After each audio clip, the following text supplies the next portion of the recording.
Joss in Round Rock, Texas. Hey, you're close to home. Yes, I am. It's a pleasure to have the opportunity to speak with you guys. Thanks for calling. I am recently become an atheist. Recently came to that conclusion. And one of the hardest things for me to come to terms with, which I have, but I'm curious about, was the idea that there's no afterlife, which there isn't, but it's such an appealing idea. It's hard to wrap your head around it when you grow up with it. I was wondering if any other atheists struggled with that idea, if you guys struggled with it, putting it aside. I didn't struggle with it, though I did become a transhumanist. I don't know if you know what that is.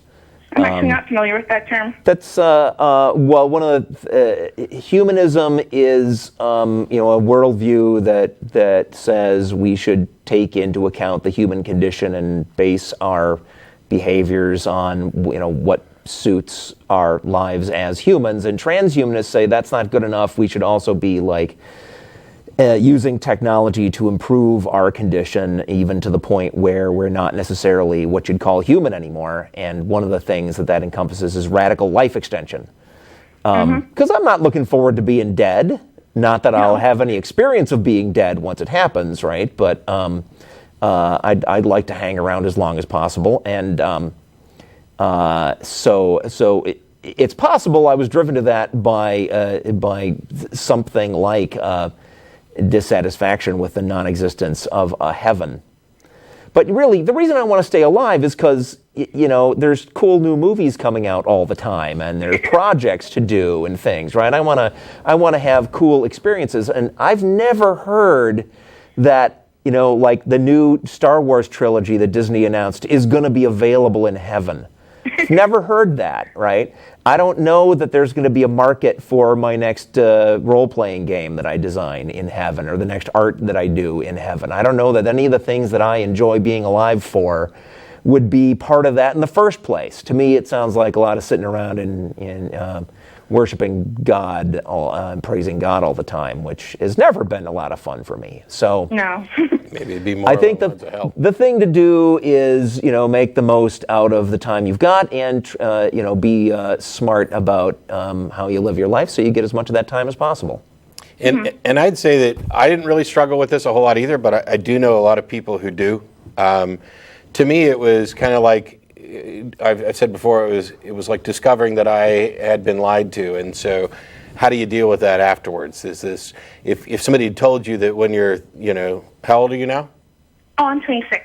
If somebody had told you when you're 26 you were going to inherit $1 billion trust fund, and you hit 26 and discovered that it wasn't there, you'd probably be mad and maybe a little sad, and hopefully you hadn't made a bunch of decisions earlier in your life that put you tragically in debt for the $1 billion that you were expecting and didn't get.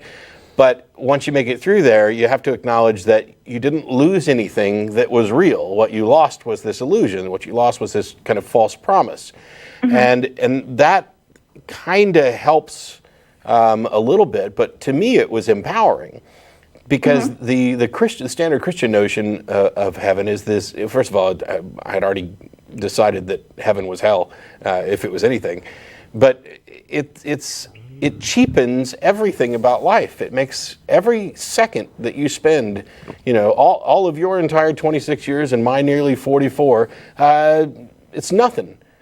And yet these are all the things that matter to us. That means that every moment that I've spent watching a cool movie or making love to my wife or eating a good meal or engaging with friends, all of this is trivialized and meaningless and is really just a place to wipe your feet before you get to the real world. What kind of cosmic practical joke is that? And so it was really empowering to figure out that, all the available evidence points to the conclusion that so far as we can tell, this is the only life I'm going to get. So it's better that I actually make the most of it. And while some people will look at that and say, oh, well, you're just interested in, self-pleasure, this hedonistic lifestyle. Well, yeah.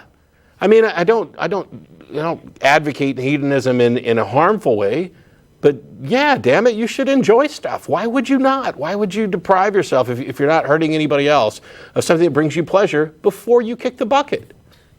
Yeah. Well, I found coming to atheism quite liberating. and made a lot of things that hadn't made sense before make a lot of sense. So it was a process. Well, welcome to reality. Yeah. I like it here. Yes, the water's fine. Mm-hmm. All right. Well, thank you very much. Thanks for calling. Bye-bye. Right. All right. I didn't know if you had anything to add. I just clicked off. Well, I'm just gonna remind folks that heaven and hell are the carrot and stick of religion, right? Yeah. That you get beat over the head with the hell stick, and lured on with the carrot, to get you to fall in line and buy the story of the religion and kowtow to the god and give lip service to all the attendant beliefs. But carrots and sticks have nothing to do with reality. They have nothing to do with actually having a good experience. They're tools of manipulation.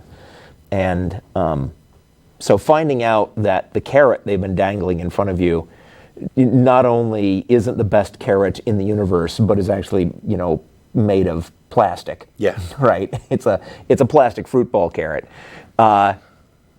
It is a means of just no longer following along that path of striking out on your own and doing what you want to do with your life. It reminds me a lot of the people who will call in to say, but what if? Aren't you worried about, concerned about a hell, and et cetera? I every time I hear that, I want to ask, how much time have you spent worried about all the other heavens and all the other hells from all the other religions you didn't choose to accept? You haven't spent any time worrying about those. Why are you worried about this one? I am personally really broken up about the fact that I'm not going to probably develop a heart ailment that requires me to put a little atomic thing in my chest and wear a suit of powered armor and become a superhero. That pisses me off that's probably not going to happen to me.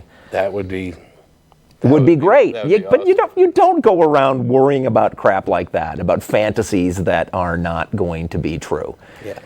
It's not much of a threat. Makes a good comic book and movie, though. Yeah.